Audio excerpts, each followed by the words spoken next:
Paz do Senhor, que Deus te abençoe com muitas bênçãos dos céus. Vamos dar início a mais uma EBD em estudo. Esse canal ele é gravado aqui na Assembleia de Deus da Congregação da Boa Esperança, pastoreada pelo pastor Georgen Coutinho. Eu me chamo Irmão Salomão, está comigo aqui o diácono Eduardo. Paz do Senhor a todos. Nós vamos comentar a lição da CPAD, a lição número 12. Essa lição tão boa, riquíssima. Eu peço já, sem começar a comentar a lição, peço que você se inscreva no canal, deixe seu like aí de joinha, que você gostou da aula, e comente a lição. Quando você deixa o like, o YouTube ele entende que é um conteúdo relevante, e assim ele vai passando para outras pessoas, e assim o Evangelho, a palavra do Senhor, ela é proclamada aos quatro cantos da terra, que é o intuito desse canal. A lição de número 12, ela tem como tema sendo a igreja do Deus vivo. O texto áureo, que eu digo que é sempre a primeira base da lição, ele se encontra no livro na carta de Paulo aos Efésios, capítulo número 5, versículo 32, que diz assim: grande é este mistério, digo, porém, a respeito de Cristo e da igreja. A verdade prática nos diz assim: a noiva de Cristo não pode ser mundana, pois ela é a guardiã da verdade revelada revelada, e suas vestes devem se manter imaculadas para as bodas do Cordeiro. A segunda base da lição é a leitura bíblica em classe. Eu peço que você leia com seus alunos, porque é de suma importância, é o que vai dar base ao estudo propriamente dito. Se encontra em 1 Timóteo, capítulo número 3, do versículo 14 ao versículo número 16, e Efésios, capítulo número 5, do versículo 25 ao versículo 27 e o versículo 32. Leia com seus alunos, é importante essa leitura, é o que vai dar base ao estudo. A introdução vai nos dizer assim: os efeitos do mundanismo são percebidos quando a igreja deixa de ser pautada pelos valores da fé cristã. Então, a igreja ela deixa, os efeitos aparecem muito bem quando a igreja ela deixa esses valores de Cristo para trás e passa a se conformar com o mundo e deixa o mundanismo entrar no meio da igreja. Infelizmente, ela não está imune à influência nociva da sociedade. A igreja, no modo geral, ela não está imune. Mas a Bíblia diz que ainda existe uma igreja imaculada, uma igreja intocável, que o mundo não mexe, não toca nela, não consegue vencer. A Bíblia diz que as portas do inferno não prevalecem contra ela. Mas cada um de nós deve zelar para estar incluso nessa igreja, a igreja santa e imaculada, que é a igreja irrepreensível. A palavra-chave da aula de hoje, vocês vão escutar muitas vezes a gente falando sobre a igreja, o nome igreja, é a palavra-chave principal, certo? Nessa oportunidade, nessa aula, vamos abordar a natureza da igreja, quer dizer, seu relacionamento com Cristo, as armas que impedem a mundanização da igreja local, quer dizer, impede que o mundo entra, quais seriam as armas adequadas para que a gente possa evitar que a igreja, o mundo possa adentrar no meio da igreja. Então, essa aula vai mostrar muito sobre isso, irmão Eduardo. Amém. E dando início aos tópicos, o primeiro tópico vai falar sobre a natureza da igreja do Deus vivo. O que se baseia, em que é formada a igreja do Senhor. E o primeiro tópico foi denominado a natureza da igreja do Deus vivo. E o primeiro subtópico vai falar a casa do Deus vivo. Por que a casa? A gente vai ver que em 1 Timóteo, capítulo 3, versículo 15, o apóstolo Paulo vai dizer: mas se tardar, para que saibas como convém andar na casa de Deus, que é a igreja do Deus vivo, a coluna e firmeza da verdade. Então aqui a gente vê essa expressão da casa do Deus vivo falando sobre a igreja, né? E vem da expressão da casa de Deus, que a gente vai ver lá no Antigo Testamento, em diversos momentos, os servos do Senhor, né, citando o templo como a casa de Deus. Lá em primeiro livro dos Reis, capítulo 3, versículo 1, nós vamos ver que Salomão ele vai construir o templo do Senhor, né, e ele vai chamar o templo do Senhor da casa de Deus. A gente também vai ver essa mesma referência em primeiro livro das Crônicas, capítulo 22, versículo 11. Então, o uso original da expressão, né, refere-se ao templo físico, a construção da igreja. Mas o complemento da igreja do Deus vivo, né, inclui o conjunto de membros da igreja. No caso, todos aqueles que fazem parte de uma denominação, de uma congregação, também é denominado como a igreja. E a gente vai ver o apóstolo Paulo também usar outros vocábulos, outras maneiras de se referir à igreja do Senhor. Ele vai falar como domésticos da fé, lá os Gálatas, capítulo 6, versículo 10, família de Deus, em Efésios, capítulo 2, versículo 19, corpo de Cristo, em 1 Coríntios 12, 27, e templo de Deus, em 1 Coríntios 3, 16. Então a sentença Deus vivo enfatiza o verdadeiro Deus em contraste com os ídolos mortos, né? Fazendo alusão à doutrina bíblica de que Deus é um ser pessoal, distinto da criação e que ao mesmo tempo se relaciona com a criatura atuando na história humana. Então a igreja não é somente uma associação formada por membros, né, que se juntam para fazer alguma coisa, mas é uma representação do corpo de Cristo, é uma igreja que representa um Deus que é vivo, né, e que ele existe, ele é um ser pessoal, não é apenas algo que é falado de boca, é algo que vive dentro de cada um dos membros desta igreja e através do seu Santo Espírito ele pode usar cada um desses membros assim conforme for a vontade dele. Amém. Outra natureza da igreja, do Deus vivo, é o segundo ponto da lição, que tem como tema a coluna e firmeza da verdade. Então, quando você vê um tema como esse, coluna e firmeza da verdade, é outra natureza da igreja. Ela tem que ser a coluna e firmeza da verdade. A Bíblia assegura claramente que a igreja de Deus vivo é coluna e firmeza da verdade. A Bíblia assegura, ela é taxativa em afirmar, é categórica em dizer, certo? Nessa metáfora, podemos dizer que a igreja é o fundamento que sustenta a verdade.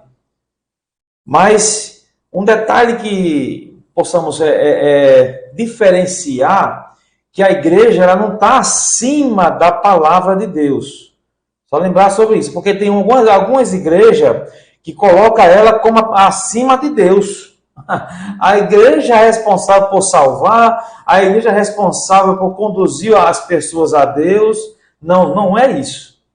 A Bíblia, a palavra de Deus não está falando sobre isso. A palavra de Deus ela é suprema.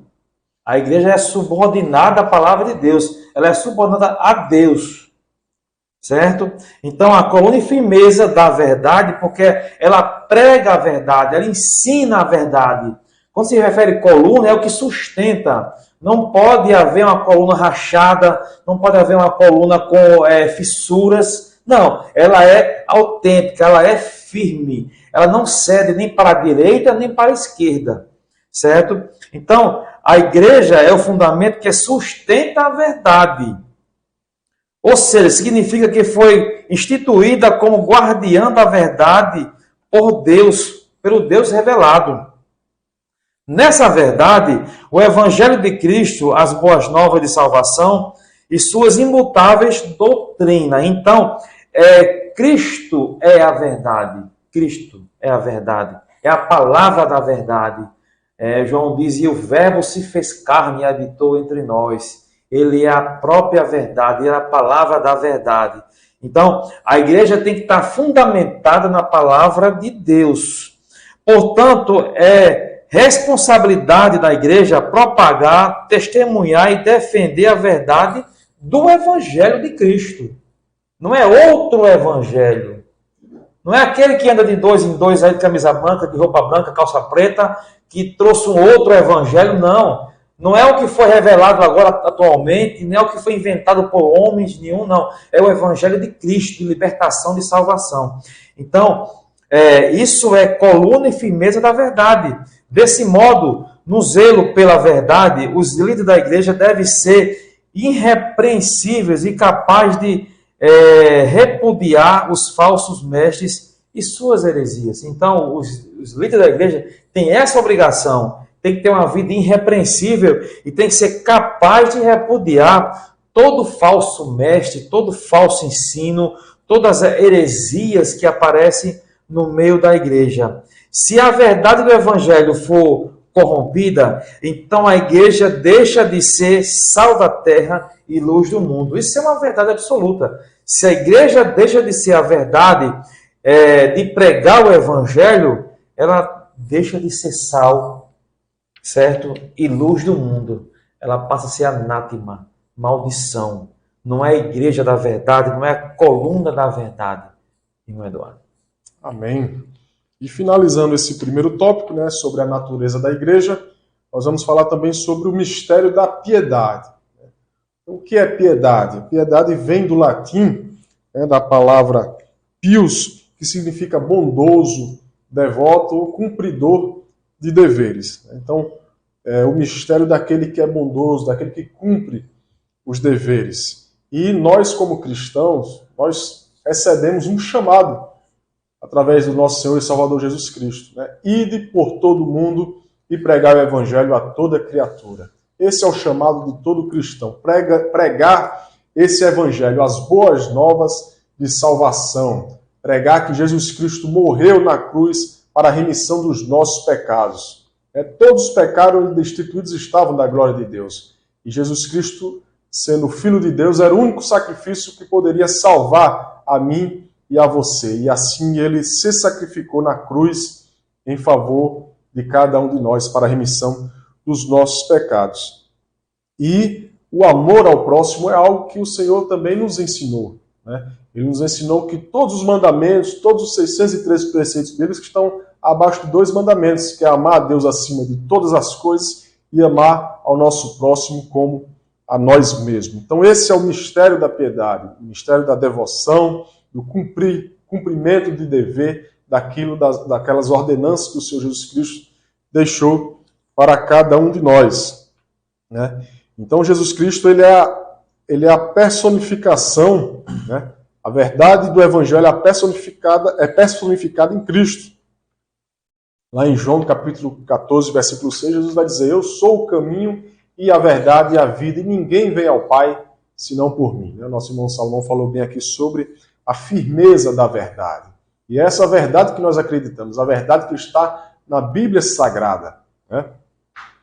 E Jesus Cristo nos ensina que Ele é o caminho e a verdade e a vida. Nessa concepção, o apóstolo Paulo diz: grande é o mistério da piedade. Lá em sua carta a 1 Timóteo, capítulo 3, versículo 16. Devemos aqui ter atenção para as palavras mistério e piedade. A primeira sinaliza que a verdade do Evangelho foi revelada aos santos, e a segunda retrata a base do cristianismo, que é a fé cristã. Na sequência, o apóstolo Paulo sintetiza tudo isso com a expressão o mistério da piedade. O Evangelho revelado, a fé cristã estabelecida no seguinte evento: Cristo, que se manifestou em carne, foi justificado em espírito, visto dos anjos, pregado aos gentios, crido no mundo e recebido acima na glória. Assim a igreja é fiel, portadora dessa verdade. Então esse é o Cristo que nós pregamos, o Filho de Deus que desceu dos céus, viveu neste mundo uma vida justa, morreu na cruz se entregando por nós, sendo nós ainda pecadores, e ao terceiro dia ressuscitou, foi recebido aos céus, está à destra do Pai, intercedendo por mim e por você. Essa é a verdade. Esse é o mistério da piedade que o Senhor deixou para nós, E esses tópicos que acabamos de falar aqui é a natureza da igreja do Deus vivo aqui na Terra. Amém. Com isso concluímos o nosso primeiro tópico da lição. Vamos entrar no nosso segundo tópico da lição, que tem como tema Cristo e o relacionamento com a igreja. Cristo e o relacionamento com a igreja. O primeiro ponto nos diz assim: santificação e pureza. Olha só, esse relacionamento que Cristo tem com a igreja, ele vai exige sim, etapas da nossa vida como santificação, qualificações que precisamos ter para andar nesse relacionamento com Cristo, que é santificação e pureza. É uma das qualidades que o crente que anda em comunhão com Deus precisa ter. Paulo ensina que Cristo morreu pela igreja, para que a santificasse, sendo purificado por meio da lavagem de águas pela palavra. Lá em Efésios capítulo 5, versículo 26, vai falar muito bem sobre isso. E o texto mostra que na regeneração, Cristo nos purifica de todo o pecado. Quer dizer, quando Cristo morreu, ele nos capacitou para a santificação e, ao mesmo tempo, houve essa regeneração através da morte de Cristo e a sua ressurreição. Quer dizer, na regeneração, Cristo nos purifica do pecado e que no propósito do Calvário estava incluso a nossa santificação. Glória a Deus, aleluia. Nesse único ato da entrega de Cristo por nós, houve a santificação, houve a regeneração, certo? Essa lavagem pela água, pela palavra de Deus, e assim nos capacita a andar nessa comunhão, nesse relacionamento com Deus, certo? A expressão lavagem da água é usada de forma figurada, simboliza a palavra de Deus que opera uma limpeza espiritual. Olha como isso é importante. A limpeza espiritual, ela age de dentro para fora. Ela vem limpando a nossa mente, nos capacitando para pensar, para agir, para ser como Cristo quer que nós sejamos. Isso são qualificações para que possamos ter esse relacionamento com Deus. Senão a gente não vai conseguir ter essa comunhão ou relacionamento com Deus. Ora, sabemos que a santificação é o ato de separar-se do pecado, preparar-se para a volta do Senhor. A santificação está dessa maneira. Ela nos prepara, a gente se separa do mundo, das coisas que não agradam ao Senhor. Para quê? Para que possamos estar preparados para a volta de Cristo. Ao soar a trombeta, possamos escutar o nosso nome sendo chamado. Aleluia, glória a Deus. Amém. No segundo tópico nós vamos falar, né? Primeiro falamos com o irmão Salomão sobre a santificação e a pureza, e no segundo, uma igreja gloriosa e irrepreensível, né?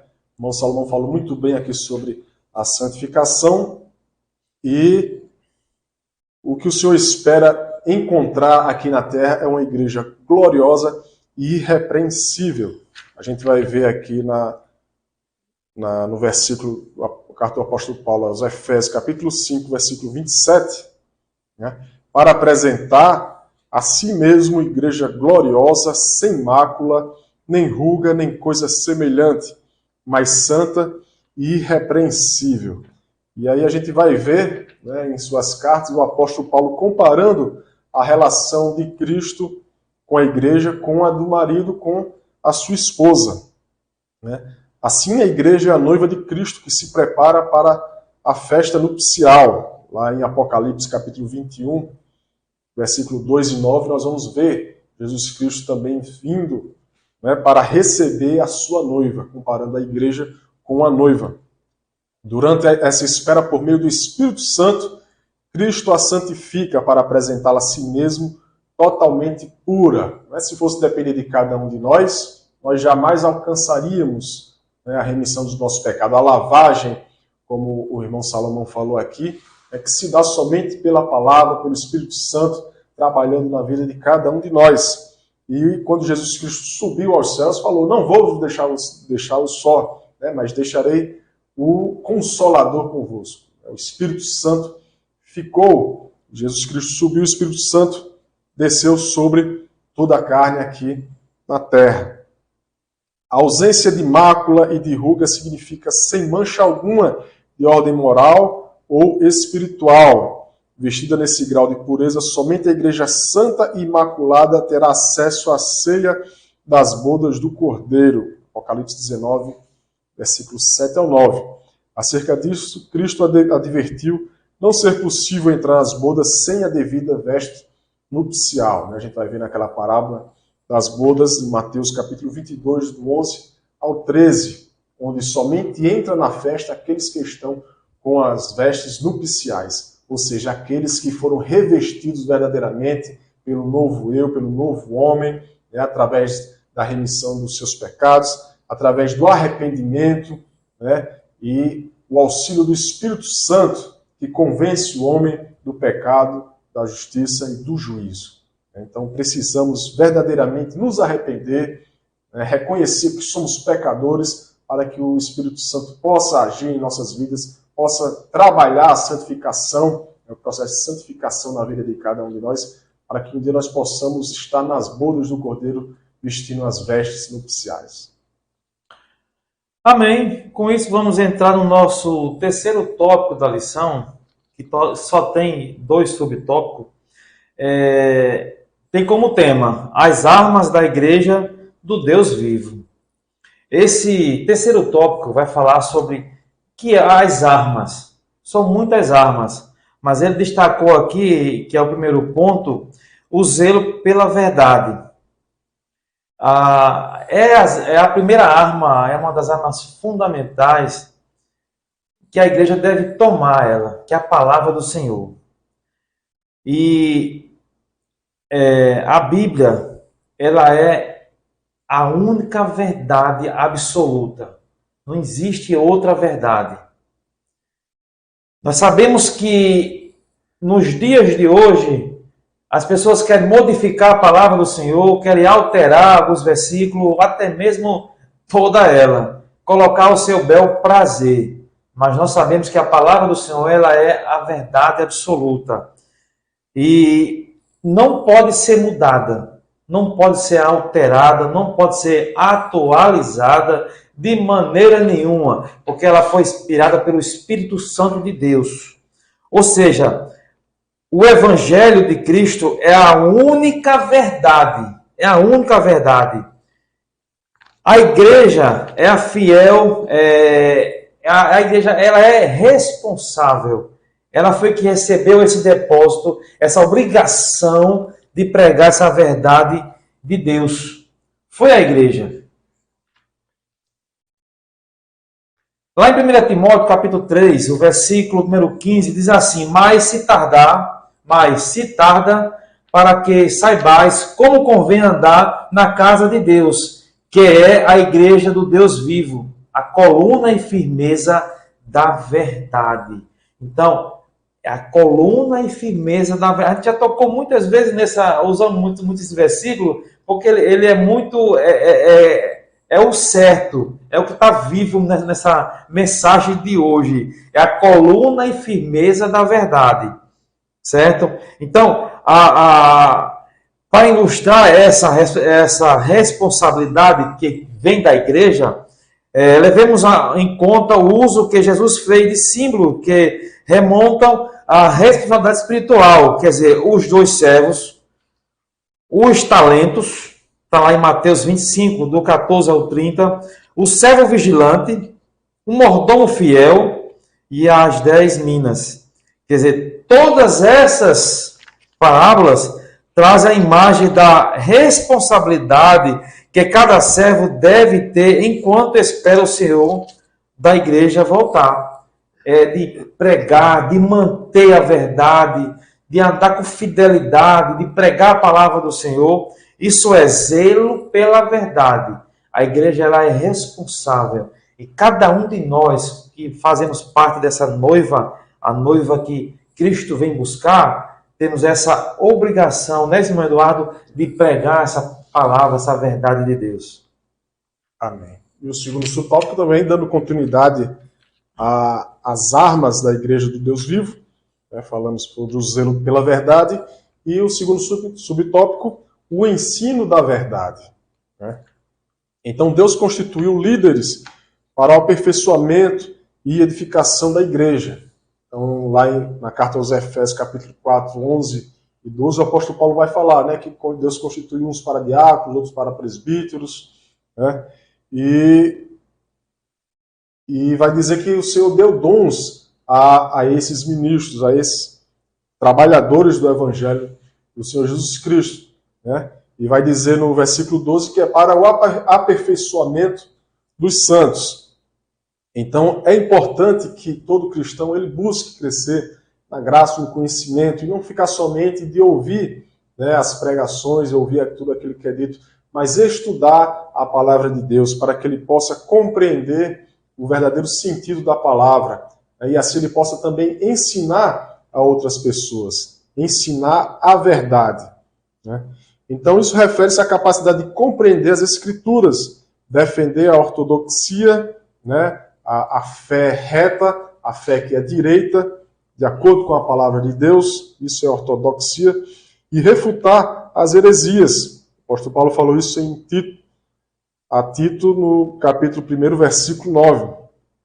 Desse modo, um líder vocacionado não cede ao liberalismo teológico, ecumenismo e sincretismo religioso. Então, aquele cristão que estuda a palavra de Deus, que ensina, né, se dedica ao ensino da palavra de Deus, ele não vai divergir para a direita nem para a esquerda, ele vai seguir a palavra de Deus. Né? Não vai seguir para o caminho do sincretismo, né, do ecumenismo, de juntar várias religiões que existem ao mundo afora, que não estão de acordo com a palavra de Deus, e procurar um meio termo. Não existe meio termo. Jesus Cristo falou que ele é o caminho, não é um caminho. Ele é o caminho, a verdade e a vida, e ninguém vai ao Pai se não for por ele. Essa é a verdade que nós pregamos. Né? Logo, a verdade bíblica deve ocupar primazia na igreja. Né?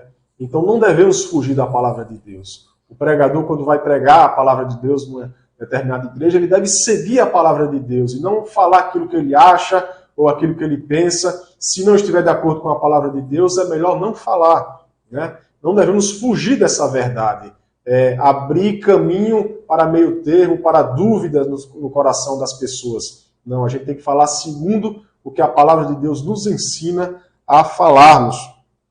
Né? Lutero ensinou que ofendemos a palavra de Deus quando no sermão não há tempo ao estudo da Bíblia, ou seja, quando a exposição da Bíblia não é o cerne da pregação. A palavra de Deus, o estudo da Bíblia Sagrada deve ser o centro, né? Deve ser aquilo que nós vamos falar, aquilo que nós vamos pregar, deve estar de acordo com a palavra de Deus. Então, não ensinar as Escrituras, relativizar suas doutrinas ou fazer concessões ao pecado equivale a fazer a igreja refém do mundanismo, né? Fazer com que o mundo entre dentro da própria igreja. E no momento em que se abre brechas para relativizar o pecado, para fazer concessões ao pecado, então nós estamos deixando que o mundo entre dentro da igreja. E devemos fazer totalmente o contrário, né? A igreja deve ir no mundo buscar as almas que estão perdidas, as ovelhas que estão desgarradas. Né? Foi para isso que nós vamos chamar. Portanto, somente a verdade de Deus é capaz de libertar o pecador. João 8,32. Conhecereis a verdade e a verdade vos libertará. Então, somente através da verdade é que nós conseguimos, né, pregar esse evangelho para que o evangelho seja atuado de maneira concreta na vida daquele que escuta, né, de maneira que venha confrontar o pecado. Muitas vezes a gente está se deparando com pregações hoje, nos dias atuais, em que o pecado não é confrontado. Né? Somente o ego daquela pessoa que está ouvindo a palavra, somente o ego dele que é inflado e dizendo coisas para agradar o coração daquela pessoa. E a gente sabe que o confronto do pecado não é algo agradável.